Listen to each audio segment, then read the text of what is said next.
Good afternoon, everyone. In today's video, we are going to be looking at the new tropical disturbance in the eastern Atlantic, which now has a 20% chance of a cyclone formation in 5 days. We're also going to be taking another look at Tropical Storm Dawn, which is a tropical storm again. It is going to continue to linger throughout the middle of the northern Atlantic. Today, Tropical Storm Dawn currently has a bit of circulation with it, with a little bit of convection, but really not much, mainly just a strong low pressure system that has tropical storm force winds within it. We have this new tropical wave that is just south of the Cabo Verde Islands, heading westward towards the Lesser Antilles.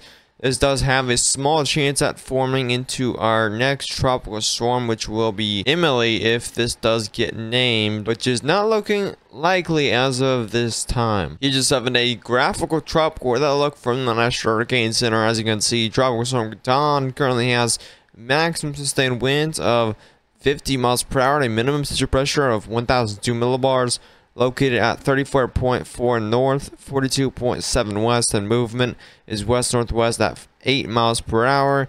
We have that tropical disturbance 1 that is southwest of the Cabo Verde Islands. It does have a 20% chance of a cyclone formation within the next week or so. They do say that a tropical wave located a few hundred miles southwest of the Cabo Verde Islands is currently interacting with the intertropical convergence zone. The combination of these features is producing an elongated of showers and thunderstorms over the eastern and central tropical Atlantic, while dry air to the north may prevent significant organization through the next couple of days. Environmental conditions could become more conducive for some development this weekend as the system moves westward across central tropical Atlantic. We don't have any spaghetti models or anything like that out for this system yet. If it does decide to strengthen up into an invest, we will get some spaghetti models out on this, but right now we're mainly just going to be looking at the different models for this system. As we move forward throughout time, we get to the weekend here. This is about Saturday. You still see that low pressure system. There's a system, so it's right in between the Cabo Verde Islands and the Lesser Antilles.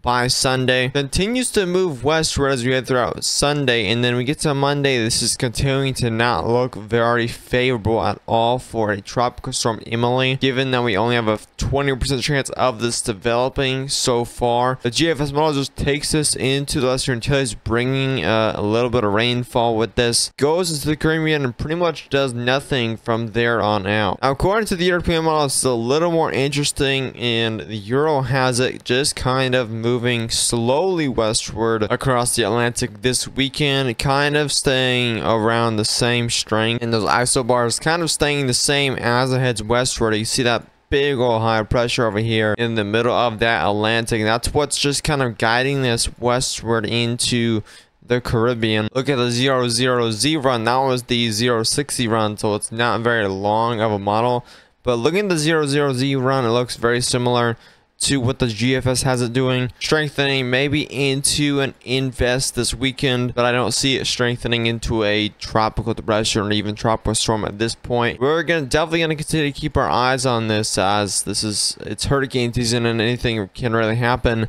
The CMC model does have it just a little bit stronger than some of the other models, taking it through the Caribbean as potentially a tropical depression, but still a rather weak storm that does head throughout the Atlantic here. Icon model really has not much going on at all. A lot of these models are looking very similar in agreement so far, and this is mainly due to a lot of the dry air that's to the north.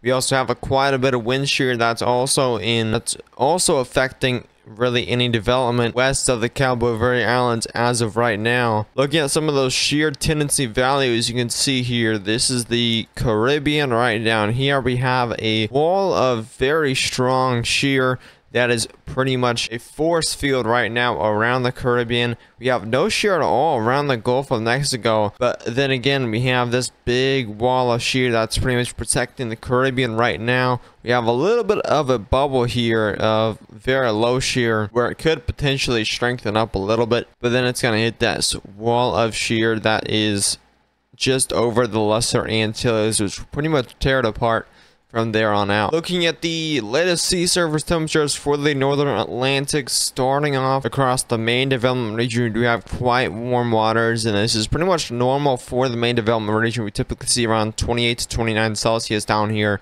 near the equator. We get over here just west of the Lesser Antilles, we have some warm waters, just enough warm waters for some possible development if anything pops up over here. But look at the Gulf of Mexico. We have a very warm waters, 30 Celsius. You can see there upwards of 31, even 32 Celsius over here around the Bahamas, western coast of Florida, Key West. Also seeing some extremely warm waters up to 32 Celsius here. If we have a moment where we don't have a lot of shear blockage and we have these very warm waters over here, we could potentially see a couple of hurricanes this season. As of right now, it's been very slow. We haven't really seen much activity at all that's been happening in the main development region.